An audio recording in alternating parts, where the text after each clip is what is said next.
नमस्कार। स्वागत है आपका न्यूज लॉन्चर पर। मैं हूं अशोक वानखेड़े, लेकर आया हूं आपका अपना कार्यक्रम द एक्सरे। एक खबर आई। खबर पढ़ने में तो मामूली लगती है, लेकिन फिर सोचना भी पड़ता है कि एक बड़ा ऑफिसर जिसने अपने 8 साल 16 साल की सर्विस में से 8 साल एनफोर्समेंट डायरेक्टरेट यानी ईडी में दिए हो, और ईडी में हाई प्रोफाइल ऑफिसर के नाम से जाने जा रहे ऐसे कपिल राज ने एकाएक इस्तीफा दे दिया और कारण व्यक्तिगत बताया। ऐसा कोई कारण नहीं था कि कपिल राज को कोई प्रताड़ना हो रही थी या सरकार में उनके खिलाफ कोई साजिश। वैसा देखा जाए तो कपिल राज तो सरकार के ब्लू आइड बॉय थे, बहुत चहेते।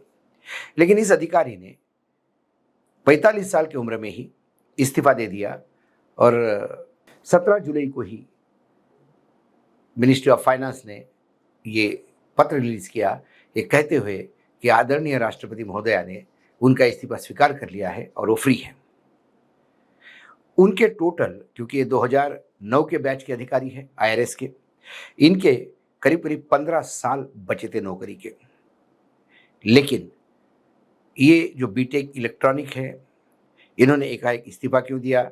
वर्तमान में ऐसा भी नहीं कि कोई पोस्टिंग खराब थी। वर्तमान में ईडी से वापस अपने जीएसटी पेरेंट कैडर पे आने के बाद वो additional commissioner GST intelligence wing Delhi में बने थे। ये हाई प्रोफाइल में क्यों कह रहा हूँ? क्योंकि जनवरी 2024 में हेमंत सोरेन, जो सिटिंग मुख्यमंत्री थे झारखंड के, उनके खिलाफ ईडी जांच कर रही थी। एक लैंड स्कैंडल था और उसके बाद जब ईडी ने उनको बता दिया कि आपको शायद अरेस्ट करना पड़ेगा, तो वो चले गए गवर्नर हाउस, उन्होंने इस्तीफा दिया और गवर्नर हाउस से ही हेमंत सोरेन को ईडी ने अपने कब्जे में लिया। पूरे पूरे प्रोसेस में कपिल राज वहीं थे और उनके सामने ही इस मुख्यमंत्री को उठाया गया। उसके बाद 21 मार्च को अरविंद केजरीवाल के साथ भी ऐसा ही हुआ। अरविंद केजरीवाल को भी ईडी ने उठाया, तब कपिल राज ही अधिकारी थे और उनके देखरेख में ही उनको उठाया गया था। इतना ही नहीं, जब ये मुंबई में थे तो नीरव मोदी, मेहुल चोकसी के केस भी इन्होंने हैंडल किए। इकबाल मिर्ची का हो या डीएफएलएफ का हो, दिल्ली फाइनेंस एंड लैंड जो कंपनी थी, उसका भी केस इन्होंने ही हैंडल कर दिया। कुल मिला के एक हाई प्रोफाइल थे। दोनों मुख्यमंत्री को इन्होंने उठाया।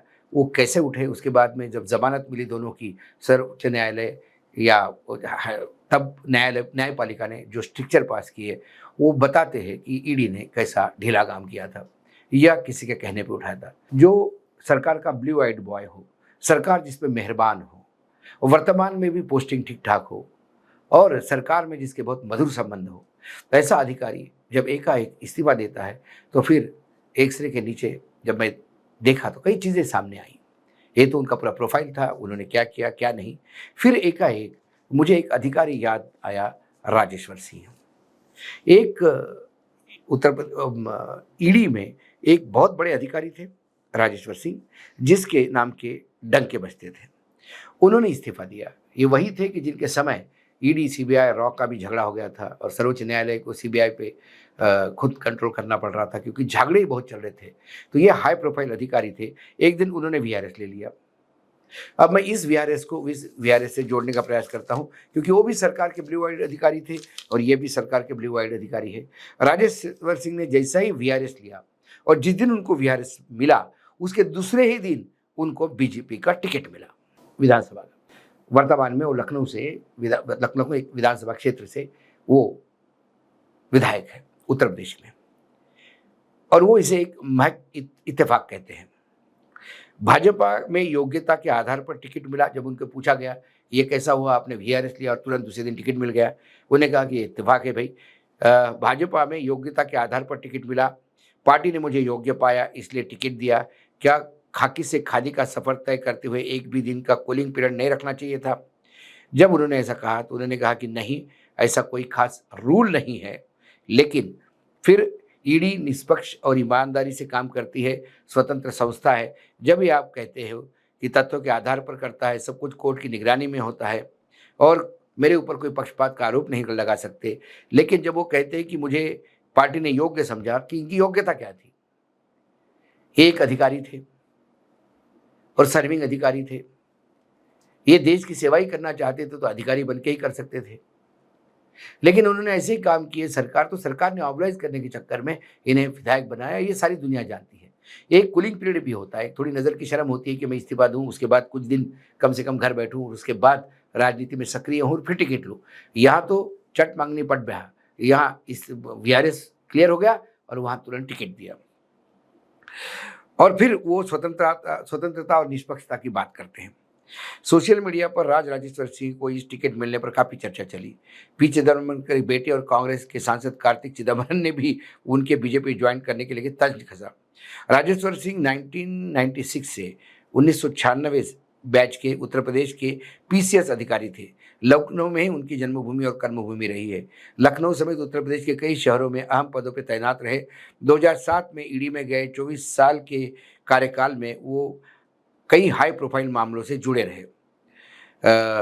एयरसेल मैक्सिस केस, 2G घोटाला, कोयला घोटाला, रिवर फ्रंट घोटाला, आम्रपाली स्कैम, नोएडा पूंजी स्कैम, माइनिंग स्कैम जैसे अहम मामलों की जांच में वो जुड़े रहे। इन घोटालों की जांच में वो अपने जीवन की उपलब्धियां मानते हैं। ये बात अलग है कि इसमें विपक्ष को ही ज़्यादा रगड़ा गया था।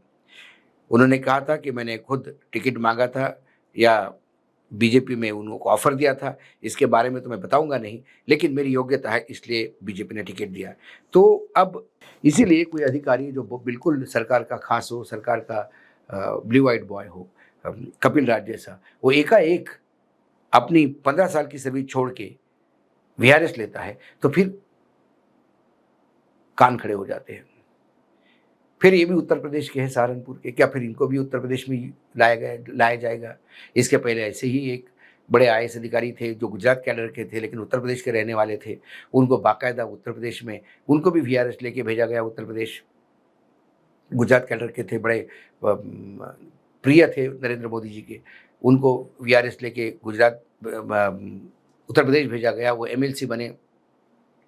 योगी के पहले टर्म में योगी ने उनको बिल्कुल भाव नहीं दिया, लेकिन सेकंड टर्म में उनको मंत्री बनाना पड़ा। तो ये लगातार ऐसे किस्से सामने आते हैं। तो लगता है कि बहुत जल्दी कपिल राज का भी पुनर्वसन होगा।